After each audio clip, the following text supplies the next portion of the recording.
Maharashtra bulletin, आपला महाराष्ट्र, आपली बातमी। इगतपुरी तालुक्यातील भावली धरण परिसरात पर्यटक कुटुंबावर झालेल्या निर्घृण हल्ला प्रकरणात नाशिक ग्रामीण पोलिसांना मोठे यश मिळालंय। या गाजलेल्या प्रकरणातील फरार आरोपी आकाश भोईर आणि कैलास बागडे यांना जिल्ह्याबाहेरून अटक करण्यात आली असून या कारवाईमुळे तपासाला निर्णायक वळण मिळालंय। पोलीस तपासात आकाश भोईर हा हल्ल्याचा मुख्य सूत्रधार असल्याचे समोर आले। त्याच्यावर यापूर्वी खुनासारखा गंभीर गुन्हा दाखल असून तो पोलिसांच्या रेकॉर्डवरील सराईत गुन्हेगार असल्याची माहिती समोर आली आहे।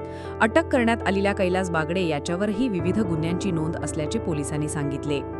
भावली धरण परिसरात पर्यटक कुटुंबावर झालेल्या हल्ल्याने राज्यभर संताप व्यक्त करण्यात आला होता। महिलेशी गैरवर्तन केल्यानंतर पर्यटकांचा पाठलाग करत लोखंडी रॉड, दांडके आणि इतर हत्यारांनी जीवघेणा हल्ला करण्यात आल्याचा आरोप आहे। या घटनेचा व्हिडिओ सोशल मीडियावर व्हायरल होताच नाशिक ग्रामीण पोलिसांनी विशेष पथके तयार करून आरोपींच्या मुसक्या आवळण्यासाठी व्यापक मोहीम राबवली। यापूर्वी या प्रकरणातील अनेक आरोपींना अटक करण्यात आली होती। आता फरार असलेले दोन्ही आरोपीही पोलिसांच्या ताब्यात आल्याने या गाजलेल्या प्रकरणातील सर्व आरोपींवर कायद्याचा फास अधिक घट्ट झालाय। पुरी पोलीस स्टेशनच्या हद्दीमध्ये 12 तारखेला पर्यटकांवर हल्ला झाल्याची जी घटना आपल्याकडे दाखल झालेली होती, त्या घटनेच्या अनुषंगानं आपण जे आरोपी 9 आरोपी याच्यामध्ये अटक केलेले होते। त्या 9 आरोपीला अटक केल्यानंतर उर्वरित जे आरोपी होते, जे निष्पन्न झालेले आरोपी होते, त्यामध्ये इतर जे मुख्य आरोपी आहेत, पहिल्या 4 मुख्य आरोपी व्यतिरिक्त आणखी जे 3 मुख्य आरोपी होते, त्या 3 मुख्य आरोपींना आपण सकाळी जे आहे यांना या ठिकाणी मुंडेगाव परिसरातून आपण ताब्यात घेतलेला आहे।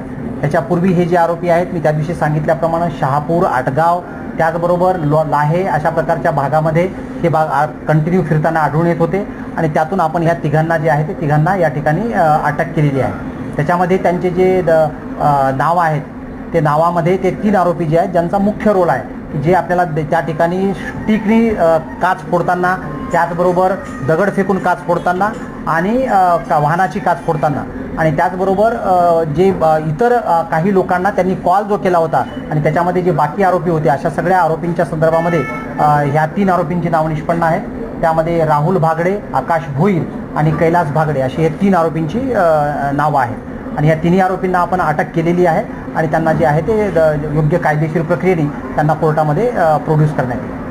पोलिसांकडून दोघांची कसून चौकशी सुरू असून या गुन्ह्यामागील आणखी धक्कादायक माहिती समोर येण्याची शक्यता व्यक्त केली जाते।